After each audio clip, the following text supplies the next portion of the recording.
పేతురు 2వ పత్రిక 1వ అధ్యాయం ఏమనుంది చూడండి. అక్కడ మొదటి వచనంలో నేను చదువుతున్నాను. విశ్వాసం అన్నమాట, అమూల్యమైన విశ్వాసం. కనపడిందా? నా కామెంట్ చెప్పాలి. ఆ మాట అందరూ చెప్పండి, అమూల్యమైన విశ్వాసము. ఆ తర్వాత క్రిందకు వచ్చేస్తే 2-3 వచనాలు కలుస్తున్నాయి. ఆ 3వ వచనంలో ఆయన దైవశక్తి. అందరు చెప్పాలి, ఏంటిది? దైవశక్తి. సో ఆ తర్వాత అదే ఇంకా క్రిందకు వచ్చేస్తే ఆయన దయచేయుచున్న గుణాతిశయమును బట్టి, రైట్, 4వ వచనంలో మధ్యలో మాట దేవ స్వభావము అన్నమాట. కనపడిందా? 4వ వచనంలో మధ్యలో మాట దేవ స్వభావము. చెప్పాలందరూ ఏంటిది? దానిని దైవ స్వభావము అన్న, డివైన్ నేచర్. అయితే వీటన్నిటికీ మధ్యలో ఆయన వాగ్దానము అన్న మాట 2 సార్లు కనపడింది. 4వ వచనం చూడండి. 4వ వచనం, ఆ మహిమ గుణాతిశయమును బట్టి ఆయన మనకు అమూల్యములను అత్యధికములైన వాగ్దానములను అనుగ్రహించి ఉన్నాడు. అందరూ మాట చెప్పండి, ఆయన మనకు అమూల్యములను అత్యధికములైన వాగ్దానములను అనుగ్రహించి ఉన్నాడు. ఇంకేం కావాలా జీవితానికి? అమూల్యము, కీప్ ఎన్ఏఎస్బి, అమూల్యమును అత్యధికములైన వాగ్దానము. సో అవి అనుగ్రహించి ఉన్నాడు. వండర్ఫుల్. ఎందుకు అనుగ్రహించాడు? మీ బైబిల్ చూడండి. 4వ వచనం, దురాశను అనుసరించటం వల్ల లోకమందున్న భ్రష్టత్వమును ఈ వాగ్దానముల మూలముగా తప్పించుకొని. ఎందుకు అనుగ్రహించాడంటే వాగ్దానము మన రక్షణ కొరకు అనుగ్రహించాడు, మన భద్రత, మన కాపుదల. దేవ స్వభావమునందు పాలువారగనట్లు వాటిని అనుగ్రహించాడు. హల్లెలూయా! అసలు ఎంత బాగుందో మాట, మీకు అర్థమైందా లేదా? ఆయన ఎందుకు ఇచ్చాడంటే వాగ్దానము ఆయన స్వభావంలోనికి పాలువారట. Okay, wonderful. మీరు ఇక్కడ ఈ 2 సార్లు కనపడిన మాట వాగ్దానం అన్నమాట మీ బైబిల్ ఎన్నిసార్లు ఉంది? ఇప్పుడు చదివిన వచనాల్లో చెప్పాలి, ఎన్నిసార్లు ఉంది? 2 సార్లు ఉన్నాయి. యాక్చువల్గా ఈ 2 సార్లు రాయబడిన వాగ్దానం అన్న మాట తెలుగులో 2 సార్లు వాగ్దానం అనే ఉంది, కానీ గ్రీక్ భాషలో 2 వేరు పదాలు ఉన్నాయి. గ్రీక్ భాషలో ఈ వాగ్దానం అన్న మాటకి, ఈ 2 సార్లు రాయబడిన మాటకి, మొదటిసారి వాగ్దానం అన్న మాట దగ్గర ఇపాంగెలియా అన్న మాట వాడబడింది. మీరు వచ్చినని చూస్తే మీరు అక్కడ చూడండి, ఆయన మనకు అమూల్యములను అత్యధికములైన వాగ్దానము. అక్కడ వాగ్దానం అన్న మాట దగ్గర ఇపాంగెలియా అన్నమాట. ఆ తర్వాత అదే 4వ వచనంలో క్రిందకు వస్తే ఈ వాగ్దానముల మూలముగా. చెప్పాలందరూ, ఈ వాగ్దానముల మూలముగా. చెప్పాలందరూ, మరలా అందరూ చెప్పాలి, మరలా చెప్పాలి. ఇక్కడ వాడబడిన మాట ఏంటంటే ఇపాంగెల్మా అన్న మాట వాడబడింది. EPANGELMA, ఇపాంగెల్మా. ట్రాన్స్లేటర్స్ ఈ 2 మాటని కలిపి రాసేసారు. యాక్చువల్గా ఈ ఇపాంగెలియా అన్న మాటకి, ఈ మాట గ్రీక్ భాషలో నూతన నిబంధనలో దాదాపు 50 సార్లకు పైగా వాగ్దానం అన్న మాట దగ్గర కనిపిస్తుంది. కానీ ఈ ఎపాంగెల్మా అన్న మాట చాలా రేరుగా కనిపిస్తుంది. ఈ 2 తెలుగులో వాగ్దానం అనే ఉంది, కానీ ఈ 2 క్రియలోనికి వచ్చేసరికి 2 డిఫరెంట్ యాక్టివిటీస్ మనకి వచనాల్లో కనిపిస్తాయి. మీకు ఒక చిన్న ఉదాహరణ చెప్తా. నేను మీ దగ్గరికి వచ్చి అనుకోండి నేను మీ దగ్గరికి వచ్చి మీతో మాట్లాడుతూ అన్నాను అనుకోండి, రేపొద్దున నేను మీకు 2 లక్షలు ఇస్తాను అని చెప్పా అనుకుందాం. నేను రేపొద్దున మీకు ఎంత ఇస్తానని చెప్పా? 2 లక్షలు ఇస్తానని చెప్పా. అంటే నేనేం చేశానంటే వాగ్దానము చేశాను. It's a promise. అంతేగా? నేను ఇస్తాను అని చెప్పానంటే దాన్ని ఏమంటారు? మాట ఇచ్చాను, వాగ్దానం చేశాను, ప్రామిస్. ఎప్పుడు ఇస్తానని చెప్పాను? చెప్పాలి. ఎప్పుడు ఇస్తానని చెప్పాను? రేపు మార్నింగ్ ఇస్తాను. ఎంత ఇస్తానని చెప్పాను? 2 లక్షలు. బాగుంది, థ్యాంక్ యూ అన్న, చాలా థ్యాంక్స్ మీకు. నిజంగా అన్న మీరు అనుకోలే నేను మీరు నాకు 2 లక్షలు ఇస్తారని. అసలు అన్న ఎవరు ఈరట్లా కానీ మీరు ఇంటికి వెళ్తారు, భోజనం చేస్తారు, అన్న 2 లక్షలు ఇస్తా అన్నారు చెప్తారు, భోజనం చేస్తారు కానీ వెయిట్ చేస్తుంటారు, ఎప్పుడు మార్నింగ్ అయిద్దా, ఎప్పుడు తెల్లారుతుందా, అన్న 2 లక్షలు ఇస్తా అన్నాడు. భోజనం చేస్తారు కానీ సరిగ్గా చేసి చేయనట్టుగా హడావుడిగా చేసి రాత్రి పోనట్టుగా ఉండి, సో మార్నింగ్ అవ్వగానే ఫోన్ 10 సార్లు చూస్తారు, అన్న మెసేజ్ ఏమన్నా ఉందా, అన్న ఫోన్ ఏమన్నా ఉందా, ఎక్కడ రాకపోతే చర్చి నెంబర్ ఫోన్ చేసి పాస్టర్ గారు వాళ్ళ ఊర్లోనే ఉన్నారా, బాగున్నారు, ఆరోగ్యంగా అంతా ఓకేనా, అదేంటి ఓకే. ఎందుకని మీరు ఎదురు చూస్తున్నారు? Because I promised.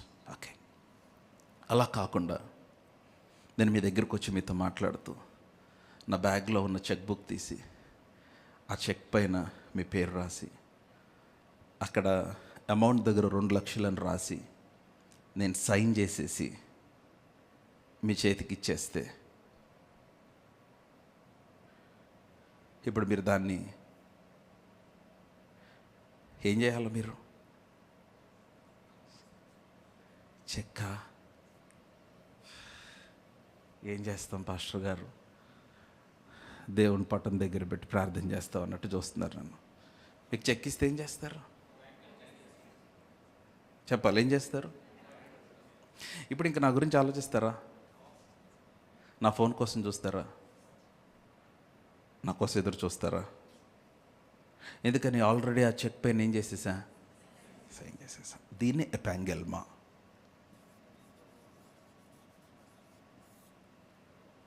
Now listen. ఇప్పుడు ప్రాబ్లం ఏంటంటే ఇక్కడ వాగ్దానం చేశా. అయితే మీ 2 విషయాల్లో మీరు గమనించాల్సింది ఏంటంటే, ఇక్కడ వాగ్దానం ఏంటంటే ధనము కాదు, వాగ్దానం ఏంటంటే చెక్.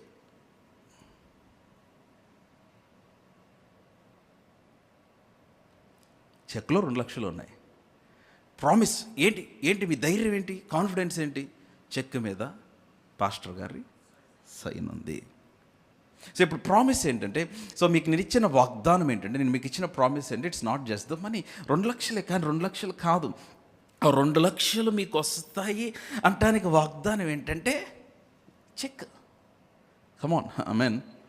నా మాటలు అర్థమవుతున్నాయా లేదా? సో ఈ రెండింటికి ఉన్న తేడా ఏంటంటే, ఎపాంగెలియా అంటే అర్థం ఏంటంటే it is a futuristic promise, అంటే భవిష్యత్ వాగ్దానం. ఇది భవిష్యత్ వాగ్దానం. రేపు 2 లక్షలు వస్తాయి, రేపు 2 లక్షలు ఇస్తా, రేపు నీ కొరకు కార్యం చేస్తా, రేపు ఏదో జరుగుతుంది, రేపేదో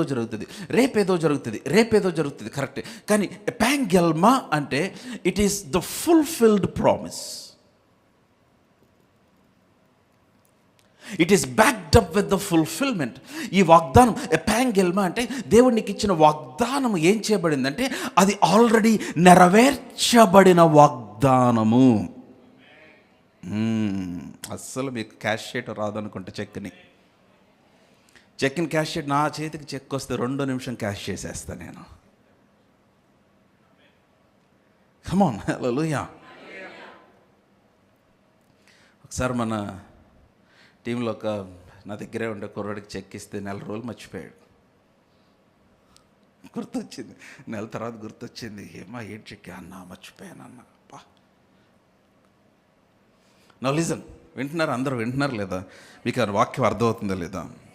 సో ఈ ఎపాంగెల్మా అంటే ఏంటంటే ఇట్ ఈస్ ఎ ఫుల్ఫిల్మెంట్. అంటే ఈ వాగ్దానం ఏంటంటే ఇది already it is backed up with fulfilment. Already దేవుడు సైన్ చేసేసి నెరవేర్చి నీ కొరకు సంపూర్తి చేసి నీకు ఒక చెక్ లాగా నీకు అనుగ్రహించిన వాగ్దానము.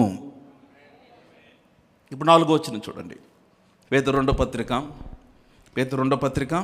1వ అధ్యాయము 4వ వచనం. ఆ మహిమ గుణాతిశయములను బట్టి ఆయన మనకు ఎపాంగెలియా, అమూల్యములను అత్యధికములైన వాగ్దానములు అనుగ్రహించాడు.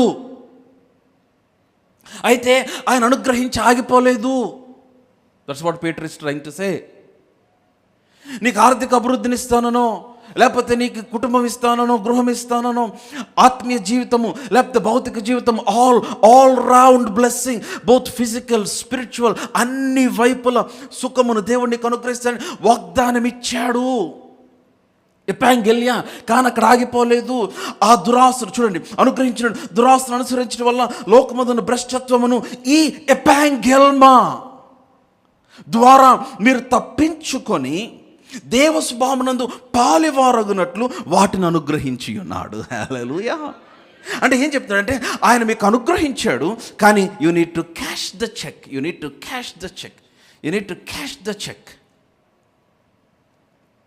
ఆమెన్. మీకు విషయం తెలుసా, ఎపాంగెలియాకి కాన్సిక్వెన్సెస్ ఉండవు, ఎపాంగెల్మాకి కాన్సిక్వెన్సెస్ ఉంటాయి. అంటే ఇప్పుడు నేను ఒక మాట ఇచ్చాను, నేను ఇచ్చినా ఇయ్యకపోయినా మీరు మళ్ళీ నెక్స్ట్ సండే వచ్చి నన్ను అడగలేరు. కానీ మీరు వచ్చి ప్రైజ్లాడు చెప్తారు, నా ఎదురే కనపడన్నా, ప్రైజ్లాడన్నా, ప్రైజ్లాడు బాగున్నారా. మీరు అట్లా చేస్తారని కదా జనరల్గా. ఎవరిని ఇస్తానంటే ఏం చేస్తారు? ఎన్నిసార్లు వీలైతే అన్నిసార్లు good morning message, good afternoon message, మళ్ళీ నైట్ భోజనం చేశారా, అంత ఇంట్లో అందరు బాగున్నారా. ఏం అతను నీకపోతే కాన్సిక్వెన్స్ లేదు. కానీ ఈ చెక్ అట్లా కాదుగా.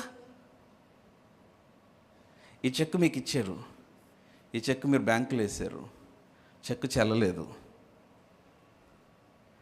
చెక్ ఇచ్చిన అతని మీద కేసు వేయచ్చు మీరు.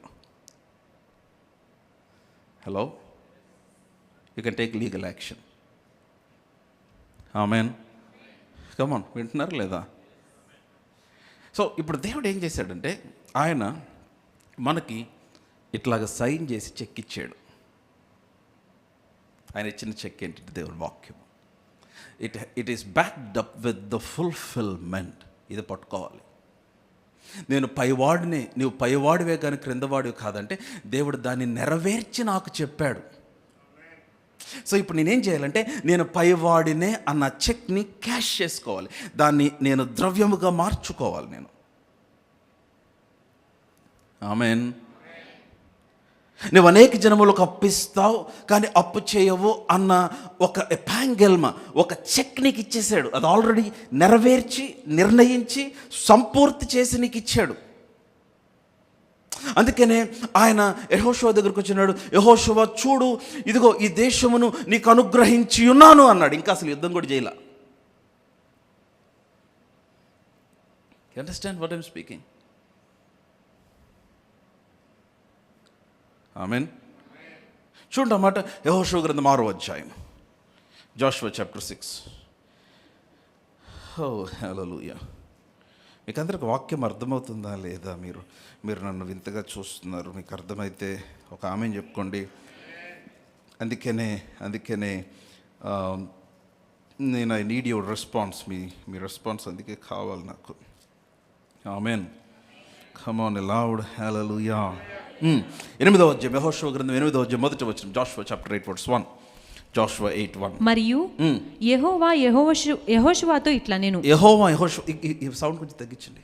యెహోవా యెహోషువతో ఇట్లా నేను, భయపడకుము, జడియకుము, యుద్ధ సన్నద్ధులై వారందరినీ తోడుకొని హాయి మీదకి పొమ్ము. చూడుము, నేను హాయి రాజును అతని జనులను, అతని జనులను, అతని పట్టణములను, అతని దేశములను నీ చేతికి అప్పగించుచున్నాను. హల్లెలూయా. ఆమేన్.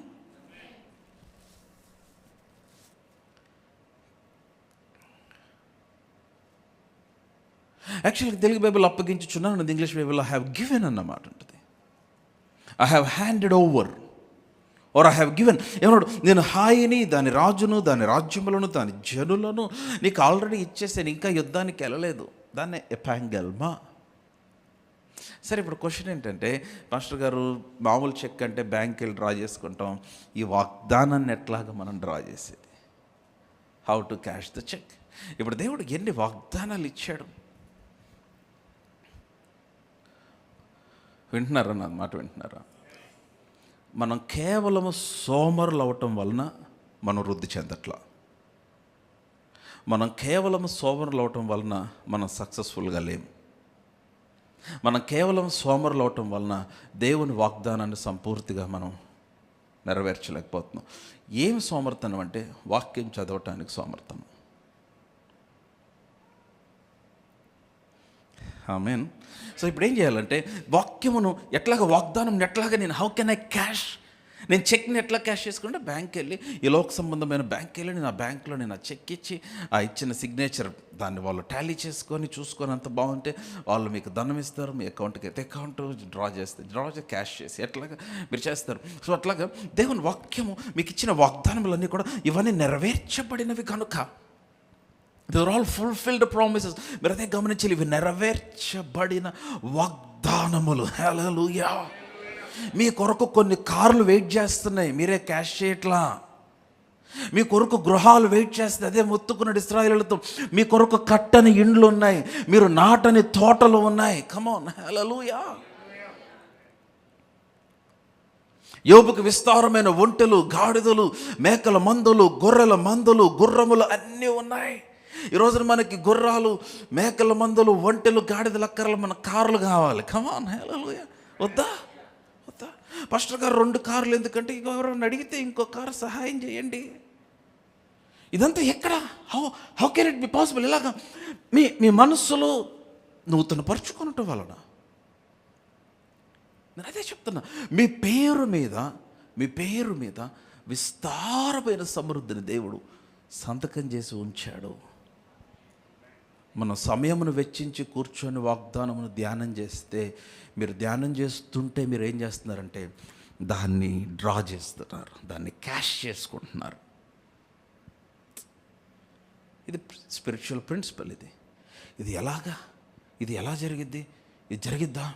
నాకెవరిస్తారు? ఎలా జరిగిద్ది? హలో, నువ్వు వెళ్ళి గాలం పోయి మొదట ఒక చేప వస్తుంది, ఆ చేప నోట్లో ఏముంటుంది అన్నాడు, నీకు కావాల్సిన, మనం పన్ను కట్టడానికి కావాల్సినవి అన్నీ ఉంటాయి అన్నాడు. పేతురు వెళ్ళాడు, వెళ్ళి ఒక్కొక్క చేప నోరు తెరిచి చూడలా, డైరెక్ట్గా గాలం వేసాడు, చేప వచ్చింది. విశ్వాసంతో చేపను పట్టుకున్నాడు, ఓపెన్ చేసాడు, లోపల ఉంది, తీసుకొని వెళ్ళాడు, మార్చాడు, విస్తారమైన ధనం వచ్చింది. Super natural provision. ఎలాగా?